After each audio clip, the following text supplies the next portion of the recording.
சகோதரர் பக்தசிங் அவர்களின் ஊழியத்திலிருந்து விடாய் துணிக்கேற்ற வார்த்தைகள். ஜூன் மாதம் 27ஆம் தேதி. எங்களுக்கு உண்டான சகல உபத்திரவத்திலேயும் பரிபூர்ண சந்தோஷமாயிருக்கிறேன். 2 கொரிந்தியர் புஸ்தகம் 7வது அதிகாரம் 4வது வசனம். அப்போஸ்தலனாகிய பவுல் 2 கொரிந்தியர் 12வது அதிகாரம் 3 மற்றும் 4வது வசனத்தில், அந்த மனுஷன் பரதேசுக்குள் எடுக்கப்பட்டு மனுஷர் பேசப்படாதும் வாக்கெட்டாதுமாகிய வார்த்தைகளை கேட்டான் என்று அறிந்திருக்கிறேன். அவன் சரீரத்தில் இருந்தானோ சரீரத்துக்கு புறம்பாயிருந்தானோ அதை அறியேன், தேவன் அறிவார். 3ஆம் வானத்திற்கு எடுக்கப்பட்டு மனிதனால் புரிந்து கொள்ள முடியாத வார்த்தைகளை கேட்பது எவ்வளவு பெரிய பாக்கியம்! அங்கு தேவன் அவனுக்கு பல தரிசனங்களையும் வெளிப்பாடுகளையும் கொடுத்தார். பவுலுக்கு பல தரிசனங்களும் வெளிப்பாடுகளும் இருந்தபோதிலும் கிருபையின் அர்த்தத்தை அவனால் புரிந்து கொள்ள முடியவில்லை. 3ஆம் வானத்தில் கிருபையை பற்றி தேவன் அவனுக்கு கற்பித்திருக்கலாம்.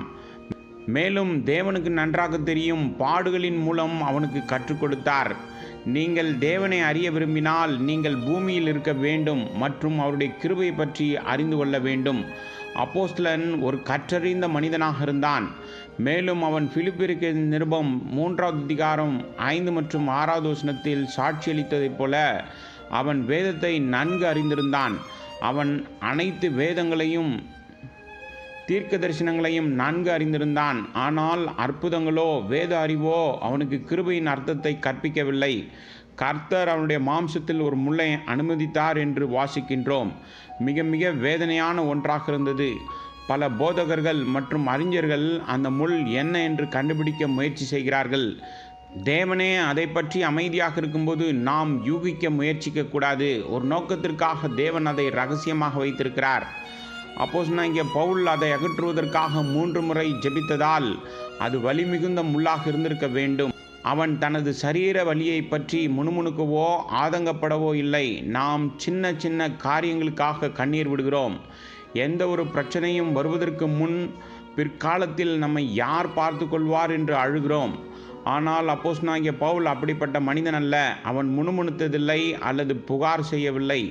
2 கொரிந்தியர் புஸ்தகம் 7வது அதிகாரம் 4வது வசனத்தில் அவன் உபத்திரவத்தில் மிகவும் மகிழ்ச்சியாக இருந்ததாகவும் முணுமுணுக்கவில்லை என்றும் மிக உண்மையாக கூறுகிறான். 2 கொரிந்தியர் புஸ்தகம் 11வது அதிகாரம் 23 27வது வசனம் வரை பவுலுக்கு ஏற்பட்ட அனைத்து சோதனைகளின் பட்டியலை நாம் பார்க்கின்றோம்.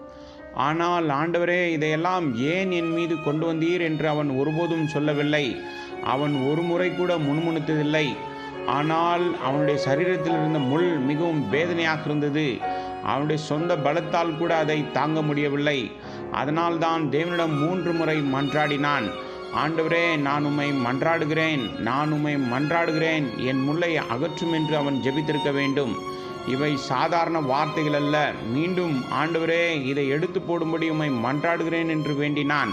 3வது முறையும் தயவு செய்து என் வலியை பார்த்து முள்ளை அகற்றும் என்று கூறியிருக்க வேண்டும். ஆனால் தேவன், என் கிருபை உனக்கு போதும், இப்படிதான் நான் உனக்கு கிருபையை பற்றி கற்பிக்க முடியும், கிருபையினால் நீங்கள் ரட்சிக்கப்பட்டீர்கள் என்று அப்போஸ்தலனாகிய பவுல் எல்லாரிடமும் தைரியமாக பிரசங்கித்தான். தேவ கிருபையால் நான் என்னவாக இருக்கிறேன் மற்றும் பலர் தேவனுடைய கிருபையை அனுபவிக்க வேண்டும் என்பதற்காக அவன் இந்த வார்த்தைகளை பிரசங்கித்து எழுதினான். முழு சபையின் வரலாற்றிலும் 3ஆம் வானம் வரை எடுத்துக்கொள்ளப்படும் பாக்கியம் அவனுக்கு மட்டுமே கிடைத்தது. இப்போது தேவன், என் அன்பான பவுலே, 3ஆம் வானத்தில் நான் உனக்கு சொல்லாததை அல்லது வேறு வழிகளில் உனக்கு கற்பிக்காததை இந்த வலி மிகுந்த முள்ளின் மூலம் கற்பிக்க விரும்புகிறேன். அது அங்கேயே இருக்க வேண்டும். அதனால்தான் உனக்கு முள் கொடுக்கப்பட்டுள்ளது. இனி ஜெபிக்க வேண்டாம். அன்று முதல் அவன் ஜெபிப்பதை நிறுத்திவிட்டு, ஆண்டவரே, இந்த முள்ளுக்காக உமக்கு நன்றி செலுத்துகிறேன் என்றான். முள் வலிக்கும் போதெல்லாம் அவன் தேவனை ஆராதிக்கவும் துதிக்கவும் தொடங்கினான். தேவனே, முள்ளுக்காக உமக்கு நன்றி, எனக்கு உமது கிருபை வேண்டும், இன்னும் அதிக கிருபை வேண்டும் என்றான்.